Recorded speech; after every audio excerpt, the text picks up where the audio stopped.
నాగర్ కర్నూలు జిల్లా కుమ్మెర గ్రామంలో జరిగినటువంటి ఒక కుటుంబంపై జరిగినటువంటి దాడి 3 నెలల పసిపాప ప్రాణం కూడా తీసుకుంది. ఇప్పటికే ఈ విషయానికి సంబంధించి బీజేపీ ఓబీసీ మోర్చా ఆధ్వర్యంలో అక్కడికి వెళ్ళి అక్కడ స్థానిక గ్రామానికి వెళ్ళి పరిశీలించి అక్కడ ఉన్నటువంటి పరిస్థితిని కూడా పరీక్షించారు. ఇదే విషయం మీద మనతో మాట్లాడడానికి ఓబీసీ మోర్చా రాష్ట్ర అధ్యక్షులు గంధమల్ల ఆనంద్ గౌడ్ని ఒకసారి మాట్లాడించేటువంటి ప్రయత్నం చేద్దాం.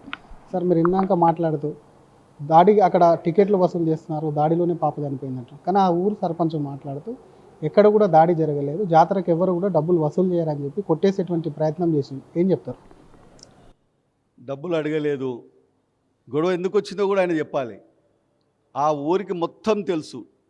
టికెట్లు ఇవ్వకుండా 100 రూపాయలు పెడితేనే స్పర్శ దర్శనము స్వామి దగ్గరికి పోయి రోపడికి పోయి చేయడానికి వీలుందని చెప్పి అక్కడ నిలబడ్డ శ్రీనివాసరెడ్డి అనుకుంటా, శ్రీనివాసరెడ్డి అనే వ్యక్తి ఆ అమ్మాయి వాళ్ళ తల్లిని ఇట్లా చేయి పెట్టి నూకేసిండు, పెట్టి ఆ గేట్ పెట్టేసిండు. సార్, నా ముందు ఆమె పోయింది కదా, ఆమె డబ్బులు ఇచ్చింది, నువ్వు కూడా డబ్బులు ఇస్తేనే రూపడు. ఆ ఊరంతా తెలుసు కదా, ఆయన చెప్పినా నేను చెప్పినా ఏదో ఆరోపణలు చేసినా గ్రామానికి పోయి ఎవరైనా ఎంక్వైరీ చేస్తే ఆ డబ్బులు తీసుకుంటుర్రా, దోసుకుంటుర్రంట సార్. ఇప్పుడు కాదు, మొత్తం ఆ గుడికాడ కొబ్బరికాయలతో సహా ప్రతిదీ దోపిడే. కారణం ఏంటంటే మొన్ననే ఆయన గెలిచిండంట ఎన్నికలలో, ఓటుకు డబ్బులు ఇచ్చి గెలిచిండు. దాన్ని గుడికాడికి వెళ్ళి స్టార్ట్ చేసుకుంటూ దోసుకోవడం ఎంత అన్యాయము. 2 గంటలు రూమ్ లేచి కొడితే వాళ్ళ అబ్బాయి కూడా వచ్చిండంట, సర్పంచ్ అబ్బాయి కూడా వచ్చిండంట, అక్కడ అతను కూడా ఉన్నాడు.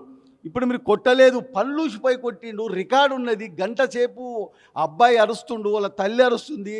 పసి పాపని చేతిలో పట్టుకొని నా భర్తను కొట్టొద్దు కొట్టొద్దు అని ఏడ్చుకుంటూ చెప్తున్నది. అన్ని సాక్ష్యాలు ఉన్నాక అబద్ధాలు చెప్తే కదా అడిగినరా ఇవన్నీ? మరి నేను డిఎస్పీ గారిని అడిగిన, డిఎస్పీ గారు చెప్పండి అంటే పోలీస్ వ్యవస్థ చేతులు ఇవ్వట్టేసింది సార్. ఎందుకంటే ఆయన అవినీతి పరుడో కాదో నాకు తెలియదు.